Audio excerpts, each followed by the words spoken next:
जिसके घर पे मीटर की रीडिंग 600 से कम है उसको बिजली का बिल 0 आएगा। मेरा बिजली ਦਾ ਬਿੱਲ ਪਹਿਲਾਂ 1 ਸਾਲ ਪਹਿਲਾਂ ਆਵਾ ਤਾਂ ਤੇ ਹੁਣ ਵੀ 1 ਸਾਲ ਹੋ ਗਿਆ ਵੀ ਆਂਦਾ ਨਹੀਂ ਹੈਗਾ ਜਦ ਇਹ ਆਪਾਂ ਭਗਵੰਤ ਮਾਨ ਦੀ ਸਰਕਾਰ ਬਣੀ ਆ ਜੀ। ਮੁੰਡਾ ਸਾਨੂੰ ਛੋਟਾ ਕਹਿੰਦਾ ਪਿਛਲੀ ਵਾਰੀ ਬਿੱਲ ਕਿੰਨਾ ਆਇਆ था माँ 3500 रुपया कहना ऐसी 0 आया। माँ फिर ऐसा मुख्यमंत्री पूरे इंडिया में बनना चाहिए।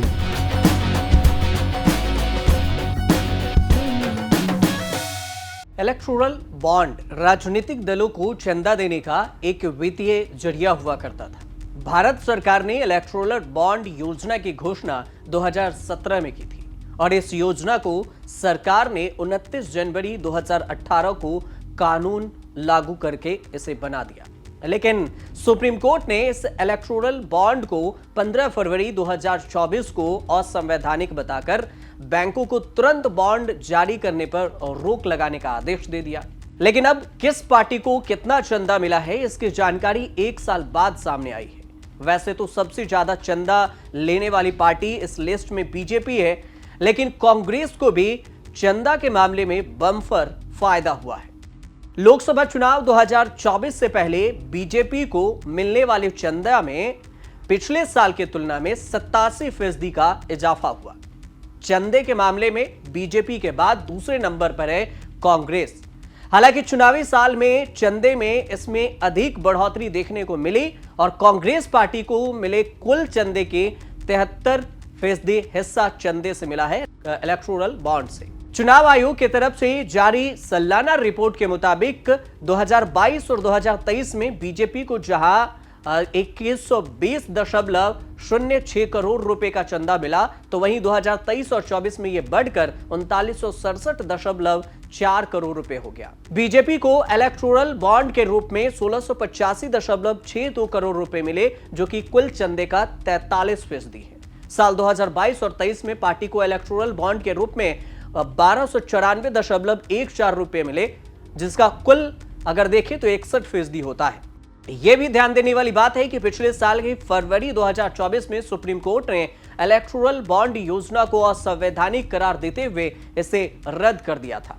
लेकिन कांग्रेस ने भी काफी चौंकाया है। कांग्रेस की सालाना रिपोर्ट से पता चलता है कि पार्टी को मिलने वाले डोनेशन में 2022 और 2023 के 268.62 करोड़ रुपए मिले हैं, जो 320% की बढ़ोतरी है। इसका मतलब हुआ कि साल 2023 और 24 में कांग्रेस पार्टी को 1129.66 करोड़ रुपए चंदे से मिले।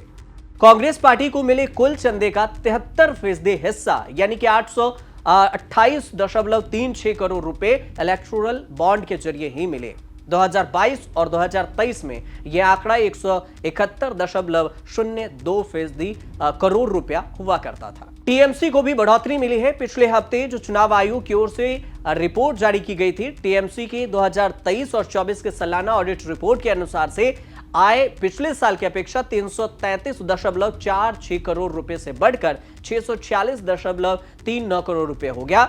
इसका सालाना अगर देखें तो 95% हिस्सा इलेक्टोरल बॉन्ड से मिला। इस योजना का सबसे अधिक फायदा बीजेपी को हुआ है और अप्रैल 2019 से लेकर योजना को रद्द किए जाने तक जो बेचे गए कुल इलेक्टोरल बॉन्ड 760 करोड़ रुपए का है। लगभग आधा हिस्सा बीजेपी को मिला और इसके बाद टीएमसी यानी कि तृणमूल कांग्रेस पार्टी 1609.53 करोड़, कांग्रेस को 1421.01 करोड़ रुपए और दूसरे नंबर पर।